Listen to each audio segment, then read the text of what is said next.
We're talking about either, you know, a prospect that we feel like a Caden Griffiths type. Okay, we'll use Caden Griffiths as a great example. He's one of my favorite American prospects. I think he's a 19-year-old welterweight, 147 pounds, fights out west. We just saw him featured. He's been featured on those sort of Hollywood fight night cards, that sort of thing. Watching Caden's entire, and I think he's what, 7-0 with maybe 5 knockouts. Where he is in his eighth fight, in his next fight, the version we'll see of him versus the version we'll see of him in his 15th fight. Based off of his potential, which a lot of people are loving his power, they're loving his durability, and they feel like with time he'll be able to work on his fight IQ, get more experience, and put it all together. As you're watching this fighter go from prospect to contender to potential world titleist, you're watching him change. It's like the skin of a snake being peeled off, or how a caterpillar goes through its transformation into a butterfly. I say all that to say this: that version who fought Lemos that guy doesn't exist anymore. Why? And this was, if you want, go watch my breakdown of Richardson Hitchens versus George Kambosos. I referenced this.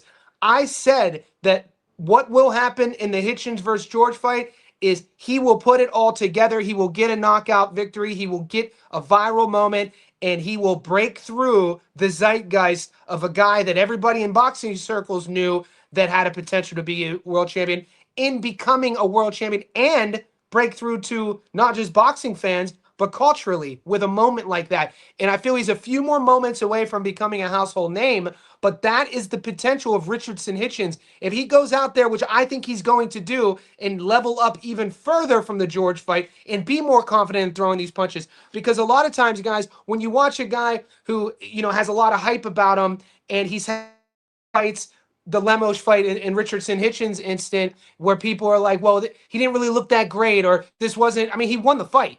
But what is everybody talking about? You're only judging that because what his performance looked like. You're not in camp with him. You don't see the sparring. You're not aware of the potential until you see it.